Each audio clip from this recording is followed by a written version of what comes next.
বাবা আমারে বুঝাও না একটু। অবশেষে প্রিয়ারও বিয়ের ব্যবস্থা করলো তার বাবা। চলুন দেখে নেওয়া যাক। প্রিয়া, বাবা আমারে বুঝাও না একটু। প্রিয়া, একদিন একদিন সবারই যাইতে গা লাগে। বাবা তুমি আমার লিগা কাঁদতেছো, আমার বিয়াও দিতেছো। কে রে বাবা, বিয়া না দিলে কি তা হইব? না না, আপদ বেশি দিন রাহন নাই। প্রিয়ার মা ও প্রিয়ার বাপ। কইতাছি ছেলের বাড়ি ঠিক 2টার সময় আইবো আমরা প্রিয়ারে দেখতে। ইস, দিনে তুমি রাত্রি করে দিতা। দিনের বেলা তাই চেহারাটা স্পষ্ট বোঝা যাইবো। রাত্রি হইলে আমি কিছু তো ম্যানেজ করতে পারতাম। নো 2000 টাকা তার ভালো মতো পার্লারতে সাজায় নো। আচ্ছা ঠিক আছে, তুমি কই বাইরিবা এখন? পুলার বাড়ি দেখতে যাইবো, তারা তো মিষ্টি মুখ করান লাগবো। এলিকা দোকানে যাইতাছি মিষ্টি আনতে।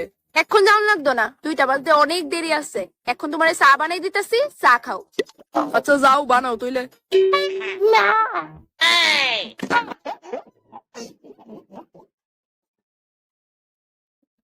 এই ভিডিও থেকে আমরা একটা জিনিস শিক্ষা নিতে পারি, সেটা হলো সন্তানকে কখনো কালো বলে অবহেলা তুচ্ছ করবেন না। হতে পারে আপনার এই সন্তানটি আপনার মাথার উপরে চাঁদ হয়ে দাঁড়াবে।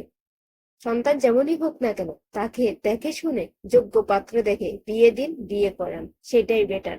ধন্যবাদ সবাইকে। ভিডিওটি কেমন লেগেছে জানাতে ভুলবেন না।